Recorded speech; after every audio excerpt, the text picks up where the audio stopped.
Hi, I'm Hilary Russo. Thanks for joining me for the HIListically Speaking podcast. I'm a certified holistic health coach and Havening Techniques practitioner, lover of great conversation, and of course, clever wordplay, HIListically speaking. So welcome to an empowering place where my guests share their transformational stories of trauma to triumph through health, healing, and humor. It's the ultimate brain candy as we find out who we are, how we got that way, and what it takes to be a happy and healthy grown-up. And be kind to your mind. I'm glad you're here. Don't judge every day by the harvest you reap, but by the seeds that you plant. Let those words by Robert Louis Stevenson sink in for a second. You feel that? That's patience, growth. My guest Brian Wall shared those words with me recently because he feels it every day, that growth. Brian has a soul-level passion and inspiration to enhance the lives of others, and it comes from working through his own battles, planting the seeds, being patient, and learning in the process. You see, this former collegiate swimmer is also in recovery, and after facing much personal trauma, including loss of loved ones and almost himself, he realized being, as he put it, a heartbeat pulse on a monitor was not the way to live. So, more seeds in the earth. Today, his work as a licensed mental health counselor and addiction specialist is changing lives. His own mess is his message, and also the seeds in the soil. Those seeds help Brian help others. So we laughed a lot during this conversation because when it all boils down to it, there's humor in the healing and in the harvest. Take a listen. Brian, it is such a pleasure to have you on HIListically Speaking. Thanks for being here. Thanks for sharing your journey. And I'm elated to have you because I've been following your journey and just what you have created in your own life and your own trauma to triumph story. So it's a pleasure. Thanks so much for having me. I appreciate it. And I just want to say up front, I have had the longest day today. Just doing what I'm trying to do to just love on folks, and it can be draining at times, obviously. And I'm feeling really blessed right now, and I'm not just saying this. I seriously feel this calm about you. Since we started, there's just this peace, and I'm just feeling super grateful about it. Oh, and so thank you. I don't know what that's about, but I'm really enjoying the space we're having right now, and just grateful for it. So super. I'll send you the bill. Right. Could you just send me a bottle of it? That would be even better.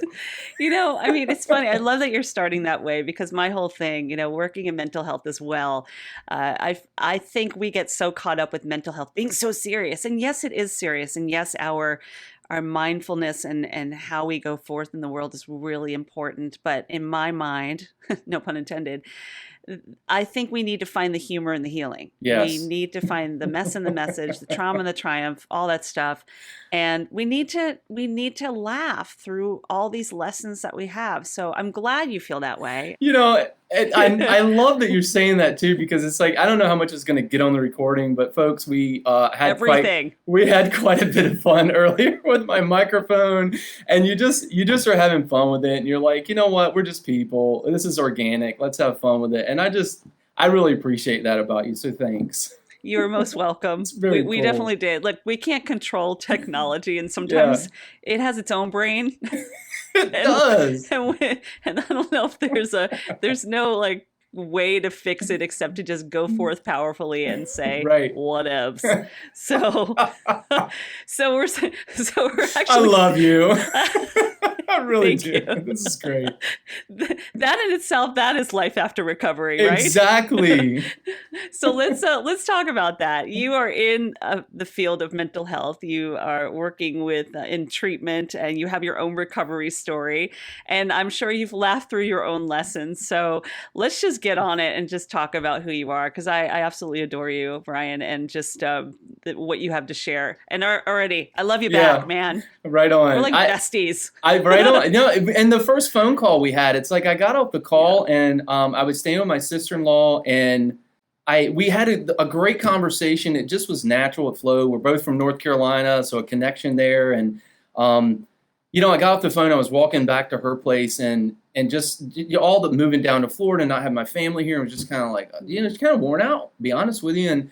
But I got off the phone just feeling like, what a cool lady, like, wow, it's just good to have good people around you. And so thank you. And you talk about laughing in recovery. I can't tell you how many times I look back, even dealing with folks in recovery and folks in treatment, and laugh at some of the same decisions I made along the way, and now can see that, wow, how ridiculous and backwards was my brain then, and how powerful addiction is in taking control, hijacking the brain, and leading you down roads you never intended to go.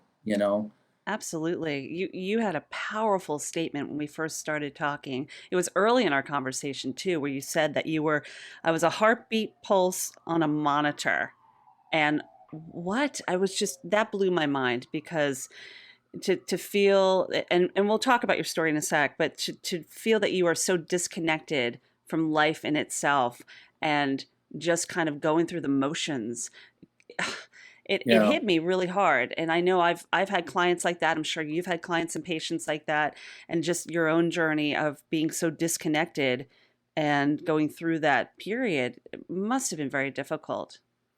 It was beyond difficult when I looked at it from sober eyes, but when living in it, it's almost like you live day to day. It's living the nightmare, and better the devil you know than the devil you don't. And so, part of it was not difficult because I was high or intoxicated, or, whatever substance I was putting in my system, the effects of that was getting me through whatever misery that sober eyes would see that I was living.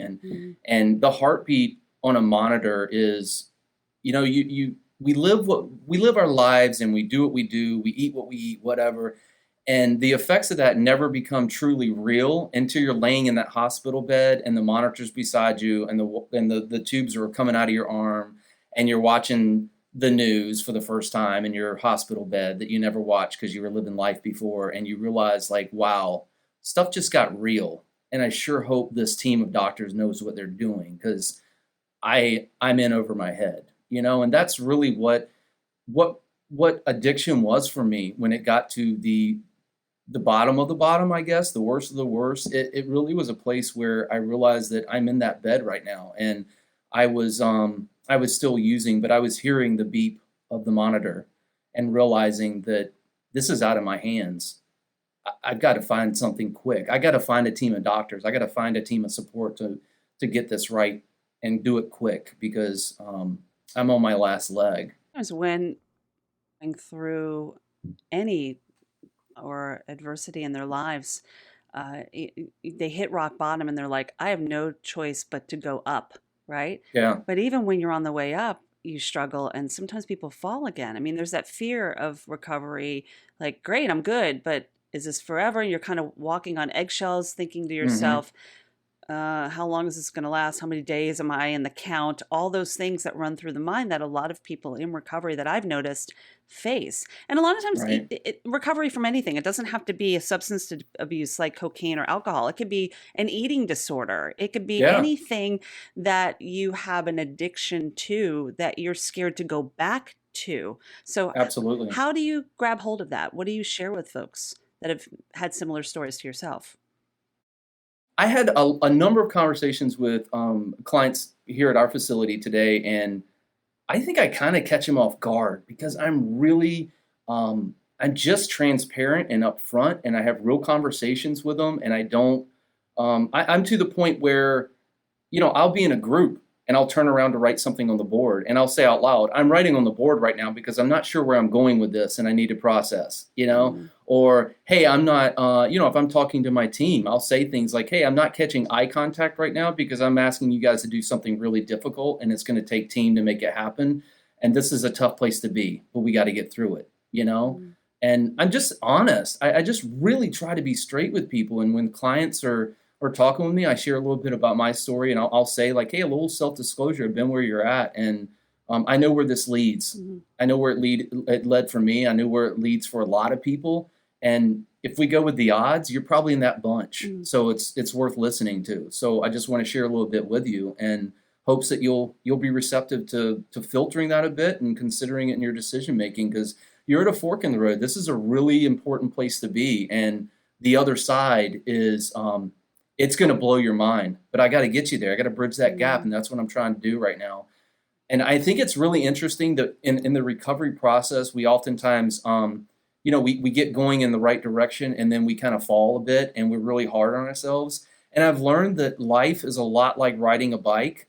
When you're really young and you're learning to ride the bike, how many times did you skin your knee up and bump your elbow? And man, it hurt learning how to ride a bike. And there was a little bit of fear of getting back on the bike. But now I haven't been on a bike in a long time, but I bet I could probably do it pretty easy, right? Because I learned how to do it and it's kind of muscle memory. And so it's so important in that process to remember that life is a lot about muscle memory. It's just programming ourselves to do what we know is right. And the brain looks for patterns. So if we're given it good, solid, healthy patterns, it's going to find the benefit of that and it's going to follow where we lead it. We just got to give ourselves time to catch that, to catch into that rut, the right rut, if you will. Yeah, I think that's a really good analogy to use, because how many times as kids did we fall off the bike and we're like, get back on, Right, we're like, right, we don't get scared. We just do it, and sometimes our parents are holding us and we're like, and they let go and you're like, I'm doing it, right. And then you're like, bump into a car or something. Exactly. And you just, And so then doing all that while we're doing it, we're we may try it with or without the pads and the helmet. And eventually we get to the point where we listen to our parents like, okay, maybe the pads and the helmet are a good idea. Okay, I'll look stupid and put that stuff on, because it doesn't hurt as bad when I fall. Well, the pads and the helmet, those are our support network, right? That's real life, a real life model of where we should be as adults as well. And so if we have the pads and the helmets in place, we can try new things and do it with confidence and know that if we fall, we're going to be picked back up by those that love us and care about us. Yeah. My mother has this, she always uses that, and you might remember this from childhood, but remember Weeble Wobbles? Yeah. So my mom uses that scenario. She uses that phrase all the time, Weebles wobble and they don't fall down. And I actually have an old Weeble. Like this is like an original before the cool ones came out with the treehouse. I am not surprised right now at all. So like every time I'm like, oh, this is hard. I'm like, Weeble, Yeah.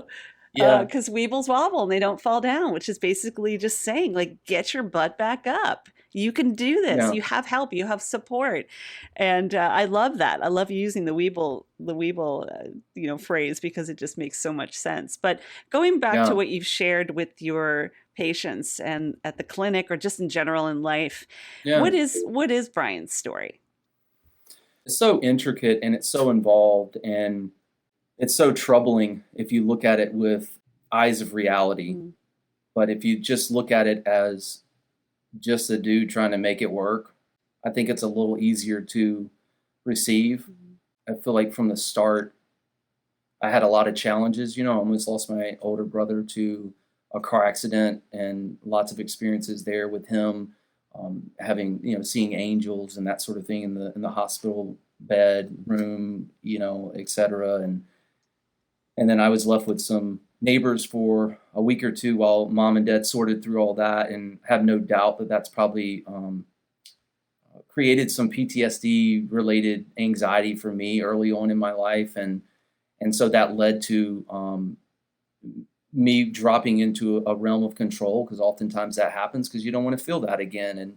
And when I realized I couldn't control on my own, I used drugs and alcohol to feel as if I was in control. And I was always a stimulants guy. Cocaine was my thing, and it really gave me the confidence and the security, the stability. So I thought to do whatever it is I felt like it needed to be done, and that just led to more trauma and more dysfunction and more issues that needed to be addressed. And it just unfolded from there and led into me meeting my previous wife, and we ended up serving in the Dominican Republic as missionaries for 4 years. And she got a diagnosis with cancer shortly after my oldest daughter was born there in the Dominican Republic while we were serving. And we had to come back to the U.S. to get treatment. And throughout all that time, I was in and out of addiction and working to get myself back on track. Really felt that was a place of stability and did really well down there. Had a couple slips, I would say, but overall did pretty well. and came back, got off all my medication, and now I'm not on medication and realized it was all substance induced. Just mind boggling that lasted 26 years to figure out. And came back to the U.S. and lost my wife to cancer, and since then have remarried. And my current wife had a really bad car accident, was a model, and her career kind of went downhill because of the accident, and that was traumatic for her. And I just lost my wife, and I had a 4-year-old, and we had lost our house and was living in a 10 by 10 room on a couch in my parents' house, me and my daughter. And I was carrying my wife before she passed up and down the stairs because she couldn't walk up the stairs, and just piecing it together. And I really value all that I learned in swimming, because I swam all my life and ended up in a Division I school as a collegiate athlete, scholarship level, and at one point was a couple tenths of a second away from Olympic trial cuts in a couple events. And it really taught me a lot of structure and discipline, and it pushed my mind and body to limits that I even look back now and can't believe I was able to accomplish. But I'm so grateful, because it instilled in me hope and understanding that where the mind goes, the body will follow, and vice versa, right? And so being sensitive to that and doing it the right way can be extremely powerful. And I always tell my daughter that, a lot of people worry about breaking. Life's not about not breaking. Life's about being willing to bend. Our last name is Wall, and I tell her, don't get distracted by that. Don't be misled by that, because I'm not expecting you to be a wall. Walls are not nearly as wise as the bend. If that makes any sense. And so I'm trying to raise my girls and be an influence on my wife and those that I come in contact with to understand that life is about being willing to bend, Yeah. being willing to pivot and understand that whatever is going on is about your story, and it's part of your story. It's a part of your journey. And there's so much value and benefit to that when you use it in a way to guide others, as long as you filter out what you gained and what you lost from it and make adjustments accordingly. There's no football team in the world, no sports team in the world that meets in the locker room and says, this is our game plan. And they go out and they play the game and they come back and go, wow, we didn't have to make any adjustments. Our plan worked perfectly. That never happens. Yeah. And it doesn't work in life either. Right. Yeah. So for us to think that we're going to be able to get up every day and things go as planned is just ludicrous. And that's crazy. I love that you mentioned the pivoting and the bending, because I think we've been hearing the word pivot so much. Yeah, I love it. I mean, pivot goes hand in hand with pandemic. I don't know. Yeah, and I love alliteration, really does. So I'm like, all right, I'll roll with it. But pivot is like a big word, but it's so important for us to realize that we have to be able to. This brings me back to that episode from Friends with the couch. Pivot. Right. That is life. And by the way, I've had that happen. When I was first moving to New York, I had the couch that couldn't fit. And it was such a connection to life. I'm like, pivot this thing, turn it upside down. That's awesome. And you know what we wound up doing? And it's totally getting off topic, but in a way it's not, because I have pictures of this. It really is about how can we move things to where they fit? If they were able to get in there in the first place, they can get out, right? If with a problem, there is always a solution. Absolutely. And the solution in that case was hiring a place called Dr. Sofa that did open heart surgery on the couch and broke it apart and then put it back together. But here's why I tell you the story. When they did it, they told me, your couch is now stronger because we've reinforced it. Oh my gosh. And I'm like, what? Boom, yeah. Mind-boggling. In that pivot and finding a solution, I found that I have a stronger couch. There's probably a really cool meme or quote in there somewhere, right? But it just reminds me of what you're saying, and going back to just being able to pivot life, go with the punches, roll with the punches, realize that with every problem there's a solution, and you have support, and there's places you can go and people that you can connect with, and sofa surgeons that can do the job, Absolutely. Sofa surgeons. But we just have to be, so cool. Isn't that right? But in It's this so story cool. that you had, I mean, this journey that you've been on, where you experienced loss, you experienced a lot of adversity, you experienced change, you experienced, I'm sure, well, just going through the detox of of things in your life that were not serving you well, and then finding love again, and then finding hope, and then finding joy, and being able to put yourself back in a direction that I'm sure is every day a challenge, right? Still to this day, and then Yeah, help and empower others. That must be a really, that must leave you with a lot of feelings. I imagine it does. it really does. When I think about it, I was just listening to you say that, and I was like, "Wow, that sounds really awesome." You know, it does when I think about it, and I'm grateful that I feel like I've been chosen in a way. I believe in God. That's my belief system, and Mm. I, I'm just super grateful and humbled by the fact that I feel like I was chosen to lead this path. You know, and he has work for me Mm. to do, and he's allowed me to survive so many experiences that have prepared me to do the work he's asked me to do, you know. And there's so much more to do, Mm. and I'm kind of an in the moment guy, you know, which probably got me in a lot of trouble in drug Mm. use, right? But now it really serves me well because I'm so present, and it's not any great gift or anything I'm doing that's awesome. It's just kind of how God wired me. Um, and Mm. it's really cool because I don't get too caught up in like all that's happening. I just try to stay like I just want to be there as a support, and there's no ulterior motives. It's just I've found that it just Mm. makes me feel good. I like the way it makes me feel. I like how my brain feels afterwards. I like that I sleep well at night. Um, and so I've just learned to chase what works, and it works really well for me. So in that way, it's self-serving, but thankfully, it's something that's a benefit to others as well. So it works out. Do you think that what you're doing now is a purpose and a passion, or one or the other?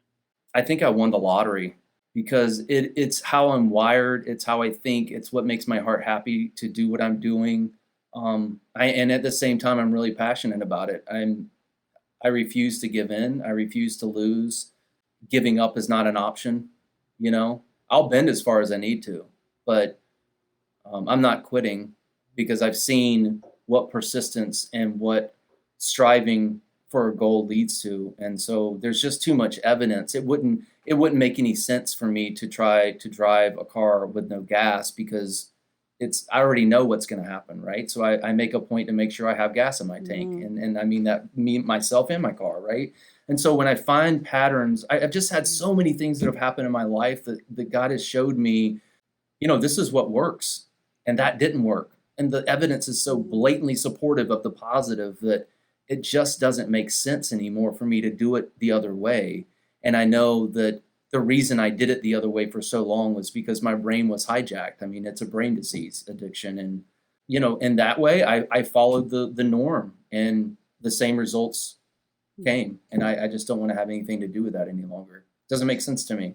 What's so incredible is I'm hearing you and I'm thinking the exact same thing. And the things that I've been through in my life and my own journey, and the trauma, adversity, and some of the things I faced, and going along on this path, and sometimes even feeling like that heartbeat on the monitor too. And while I didn't Yeah. battle addiction, I was faced with other upsets in my life that brought me to where I am so that I can serve others. And in the time when you're in it, and let this be heard by everybody that's tuning in now. Yeah. When you're going through it, it is like you can't attach yourself to the outcome. You can't really think about tomorrow. You're really in the now, and the now can really suck sometimes, right? Yeah. But when you're out of it, and when you look back, and when you realize, I am so here to serve this purpose, and whatever that is, it doesn't have to be Right. that you're in mental health and you're, a counselor or doctor or whatever. It's just there's something to serve, right? And I think about that it's such a beautiful place to be and find yourself once you're there and look back and go, ooh, that kind of sucked, but where I am now is kind of awesome sauce, right? Yeah. Right, it totally is. I love it. I should put that on my card. Life is awesome sauce. That's it. It's true though. Like, and the reason why I asked you that about the purpose and the passion is one of my favorite quotes is allow your passion to become your purpose, and one day it'll become your profession. And Yeah. it's not that like, I never thought I'd be where I am today, right? I was in media for 25 years solely. And then, but always in the back of my mind, you want to help people, you want to serve, Yeah. and you have this passion to just be the sounding board for folks, right? Yeah. And so you kind of, and I say this a lot, you fall into what you're doing. It's a falling into, you know, it it could be completely different from what your degree is in college, Yeah. where you Yeah. think you're going. The thing is, just go with it. Like, just Yeah. go with it, lean in, right? Yeah. So it's powerful I, stuff. it really is. And I try to, I tell clients all the time that I truly believe you're where you need to be right now, and there's a reason for it. Mm. And Mm-hmm. running or denying that or fighting against it for any reason, you lose the meaning in it. You lose what's there to be gained. And so staying focused on what do I need to gain from this experience? What's going on right now, and really kind of picking it apart, teasing it out. I think that's where the power lies. And you talk about awesome sauce and a lot of this whole positivity. Some folks are like, oh my gosh, Brian, please, really, And it's like, man, if you think about you take a full glass of cup, thermos, whatever, right? You fill it full of dirt.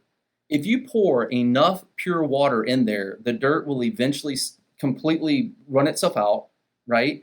And Mm-hmm. that water will be drinkable.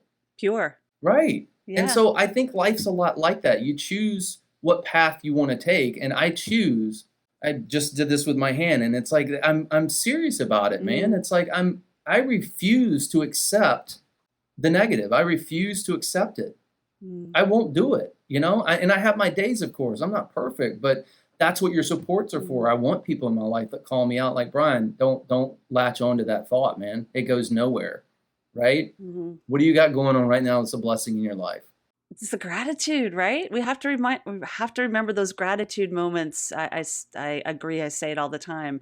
Even if it's just the little things, it could be the small, tiny things. It doesn't have to be something huge in your life Yeah. that is gratitude, because it's Yeah. everything, right? From the two things we should be most grateful for when we wake up in the morning are 1 and 2, our eyes that we're able to see, or breathe, or whatever, enjoy the smells outside, those kind of things. So gratitude is big. I would imagine it's big in your life. And there's so much research that supports the science behind gratitude and how it rewires pathways to form new positive thoughts that feed into each other and exponentially multiply. And I really look at thoughts of gratitude, that whole concept, as if you were driving a car, we were driving down a road, all right? But you were driving the car and I was walking in front of the car, and my job was to make sure all the nails, anything that's going to pop your tires, is kicked out of the way. That's gratitude. That's gratitude going before you get to where you're going to end up, and kicking the nails off the road so you get there in one piece and you don't have popped tires, right? And so when I've had those negative thoughts, I see those as nails in the road. And if I don't want to pop my tires, I better get them out quick, because that's going to lead to a flat tire, and it's going to delay my process. It's going to get me pulled off the side of the road, and I'm not going to get to where I want to go. The trip's not going to be completed in a timely manner or as planned. And that doesn't make any sense. Why would I want that, right? So kick the nails. Kick the nails. I love that. Yeah, that's great. I have a feeling, and I didn't know this about you when we chatted before, but I didn't know that you were such a high-level athlete in college. I don't know if we discussed that. And that, I imagine, does have a lot to do with that the goal is the end of the lane and the laps, right? And just the mindset that comes with being an athlete. I think we're all athletes in life. I think life requires it. We're all athletes. Yeah. Do you use some of that in your techniques with the work that you do? Absolutely. And I don't mention a lot about my swimming career, because honestly, I was close to Olympic trials. That's the reality of it at one point. But I was swimming with a lot of folks that were exponentially better than me. Folks that were on, Olympic teams for other countries, and I trained with those guys, and folks that got full rides to like University of North Carolina and Arizona State University and some of these really big powerhouse swim teams, and so I don't mention it because I'm not even close to being in their caliber, but just it was a blessing to be able to cross paths and train with them, and as I trained with them, it taught me so much about what the body's capable of doing if your mind is focused on accomplishing whatever that task is. Totally. It would, Einstein has all these, when he did his research and his studies, I don't know the numbers, so I'm making these up, so play along, but it's like, if we use a certain percentage of our brain, and if we use even, a couple percentage points more, I think he said if we used 10% of our brain, we would be able to levitate our body. Like we don't use and again, making these numbers up, but we use a very small percentage of the capabilities of our brain power on a daily basis and throughout our lifetime, really. And if we could use even slightly bit more, still exponentially lower than its capabilities, we would be able to levitate our bodies. If we were using full capacity of our brain, you probably wouldn't be able to see each other. We would be light. And I absolutely believe that with every ounce of my being. And so I'm always trying to inform and educate clients on, you haven't even begun to experience what your capabilities are. You haven't even begun to scratch the surface. Yeah. You can do this. And you're going to get so good at doing this, you'll be able to do it with your eyes shut in the middle of the night in your house with the lights off, blindfolded. Like that is what your mind has the capability of accomplishing. And we just don't give it the credit that it deserves. I think we're starting to talk about it more. I mean, obviously in the work I do in neuroscience, and it was work that I fell into because it helped me in my own healing journey. One thing that I always tell clients is I'm not healing you. Don't call me a healer. I'm giving you the tools. I'm just the hardware store. You're coming to me. I'm like, hey, okay, here, I'm going to sell you this. And, you don't know how to use it? Okay, I'll show you how to use it. And then you're on your own. But you can come back to me regularly if you need some help, right? So it's giving people the tools to realize they have the power in their own hands, right? That with whatever you're doing, whether it's mindfulness, whether it's yoga, whether it's havening and hypnotherapy, whether it's talking to somebody or even needing assistance and becoming more balanced chemically. I mean, obviously there are so many different ways that we can help heal our own minds. And it really starts with being open to it first. I mean, the first step before anything is awareness. You have to be open and aware that this is a possibility, because without that, as you know, I mean, and I'm sure you've seen this when people will say, you really need to talk to my mom or my sister. They need help. And you cannot force anyone else to get help. Agreed. They have to be ready to just be open to the possibility first and realize how powerful the brain is, and that we have what I call brain candy. There's so many different ways that we can, like that sweetness of being able to heal our minds, so true. Right? And it's powerful once we have those tools. Do you meditate? Do you do anything like that? I don't formally, cross legs and, I don't do anything formal like that, but I have my own form of meditation. Right. And I mean that. Like it could be swimming. Yeah, exactly. You're in the now. That is your meditation. Yep. And I love to work out. I love CrossFit. I'm looking forward to get back into it. There's a huge community down here in South Florida. And so really excited about that. But yeah, when I get so much processed, and it's like it cleanses my brain, honestly. Like it's just, it's a chance for me just to kind of check out, because I've been an athlete all my life, so it's sort of second nature. And when I'm doing the exercises and stuff, I've been doing them for so long, it's not anything I need to think about. So it's a chance for me to check out and process whatever else is going on. And man, I'm convinced if I ever write a book, it'll happen while I'm working out. While you're working out, I hope it's waterproof. You're in the pool, you're like on your whiteboard. No, and I get so much done, like so much like just sorted through when I'm lifting weights, doing CrossFit, when I'm running. I like to listen to a lot of I love Elevation Church and Stephen Furtick's messages, and so I listen to a lot of that when I'm running, and just helps me. And a lot of times I'll process stuff that has nothing to do with his message. It's just kind of how, in my opinion, God works. It just kind of gets in my head and sorts through what needs to be sorted through, and then I make a point before I start those times to just to offer that time to him. That's great. Yeah.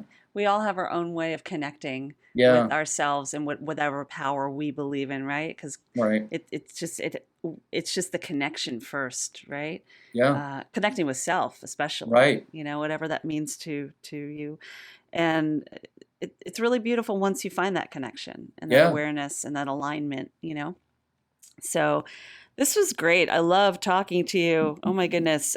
You're fun. But the one thing I love to do with my listeners, because as you can tell, I'm really a boring person. I hate having fun. Yeah, I wanted to ask you about that ukulele back there. I know how to play "You Are My Sunshine," and I call it Little Izzy after the famous ukulele player. I name things because in my mind, when you name them, you take care of them. Yeah. So I put him on the wall. He's taken care of. But I love have a it. guitar, and I name it. My guitar's name is Little Joni after Joni Mitchell. Oh, I love it. I name my car. My car's got a name. Oh my gosh. You take care of things. I played the violin for 10 years, so I'm getting back. Wow. I can play "You Are My Sunshine" on that little guy right there. I can play a little bit on the guitar. I plan to get back into the guitar. I have no desire to be, violinist again. You can't be like, hey, everybody gather around. Let me play the fiddle. I want people to gather around and let's jam, right? I can't. No one's at a party like, hey, Hill, get that violin out. Georgia. Everybody gather around. Hilary's got the violin. She's going to play Tchaikovsky into whatever. Right. Whatever. I'm sure there are people that would gather around and be like, hey, Vivaldi, let's go. This will be a blast. All right. So on that note, going into the humorous side of Hilary, I love to play a little game with my guests. And basically, I'm going to throw out a word. All right. It's from our conversation. I just started writing stuff down. And I want you to come back with one word, just a word association. So these are some of the words you brought up. I just want to see where you go with this. Okay. Okay. Are you ready? I don't have drums to play, so can't do a drum roll. All right, here we go. Loss. Wife. Control. Drugs. Athlete. Swimming. Abuse. Wife. When I was in active addiction, it was a form of abuse to my wife, previous and current, when we were going through, before we both ended up in recovery, and still attached to that a little bit, Still have a bad feeling about that, but that's what addiction does, man. It's not only you, it destroys everything around you. So sorry, I just wanted to. No, I love that you share that and make that clear, because maybe it touched you in a way just by saying the word and hearing it and associating another word with it, where it'll make you live even more powerfully. Amen. And maybe it'll touch one more starfish. I love it. Gets thrown back into the ocean and makes a difference, right? Yeah. Okay. Thanks for sharing that. Gratitude. Every day. Daily. Yeah. Family. Girls. Recovery. Life. Yeah. Yeah. Hope. A number of things come to mind. Great. I love it. Super. Yeah. Thanks for sharing that. Thanks for being open and just transparent. Yeah. It's really beautiful. So in closing, Brian Wall, what would you like to leave with Holistically Speaking listeners? One quote I heard not too long ago, Christine Kane, I think it is, and I will get the quote wrong, but I always say folks rarely remember what you said. They always remember how you made them feel, right? So if you get the gist of the message, I think that's most important. And she talks about sometimes when you feel like you're in a dark place, it may be just because you've been planted, kind of underground, the soil, and when you're planted, that means growth is to come. And so when you're in those dark places, the bottom, and you feel like there's no hope, you may just be a seed waiting to sprout. And that takes time and a little sunshine and some watering, and it's a process. But nothing about that means it's not going to happen. Yeah, that's good stuff. Thanks for sharing. Yeah, that. You're welcome. And going back to what the quote was, that's Maya Angelou. Is it? Yeah, people will forget what you Oh, that said. one, yeah. Yeah, people will forget what you did, but people rarely forget how you made them How you made feel. them feel, yeah. Some pairing in that way, but I love that quote. Yeah, That's beautiful, and it's so true. it is. You know, if we can touch someone in some way and make a difference, and know that we're leaving them with something powerful, it can make a really big difference in Yeah, their lives. yeah, It can be that one pivot that makes them change a decision that could have been detrimental. yeah. I You remember know? that a lot. I'm intentional in remembering that when I'm dealing with clients because Mm, um, it's just a conversation until the spirit enters the room, and that spirit is really kind of the connection with another human being. You know, that feeling that you have that like you're here with me right now, aren't you? And you love me on some level, mm, and you're in this to win it with me, and that's really what we all want. We just want to know that we're connected. And mm, so when folks are in treatment and they're just struggling and they want to leave, I know good and well, 10 minutes later, they're not going to remember what I shared with them. They want to walk out of the room and know that they got somebody on their side that's not going to leave their back and they're watching after them. And so I try my best to meet them where they're at and just connect with their spirit on some level, the spirit that is them, and just kind of give them that final feeling of like, hey, I got you. I'm going to be in mm. again tomorrow, and we're going to figure this out, and we're going to get through this together. Don't you quit on me. Yeah, it's almost like this mindful hug. Yeah, We it need is. more of That's it. that. Yes, Like we need more hugging, and I yes. don't. And yeah, in this time, in this last year with the pandemic, Oh that's my been a hard one. gosh. But we need more psychological hugs. Yeah, I mean, I don't really know how to put it, but I just to love let that them know way. you're present. I Yeah, love the right? way you put that. I'm open for business. I'll take them all day. Yeah, Right? I love it. right on, man. Right on. Such a pleasure. This was such a treat having you, and I really, really look forward to continuing the conversation, having more of a opportunity to connect with you and connect and align are Yeah, like the words that I love, and see how we can help more people going forward, and in turn, it helps us yeah, become better human beings. So, yeah. thanks. Incredibly grateful that we crossed paths. Totally.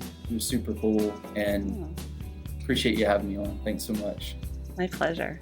Thanks. You can learn more about Brian and connect with him personally on LinkedIn. That link is on the podcast page. And if you think this podcast is valuable and you're enjoying the conversations, pay it forward and share Hilistically Speaking with someone you know. We're building something better here, and you're part of it.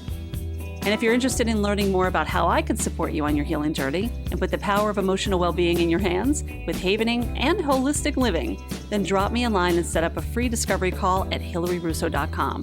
We'll just see if we align. You can also reach out to me on social media, Clubhouse, and LinkedIn at Hilary Russo. I'd love to hear from you. Hilistically Speaking is produced by Alan Seals with music by Lipbone Redding and recorded on Squadcast. Continue to plant those seeds in your neural garden, my friend. Trust me, I'll be here to watch you grow. So until next time, be kind to your mind and don't forget to laugh.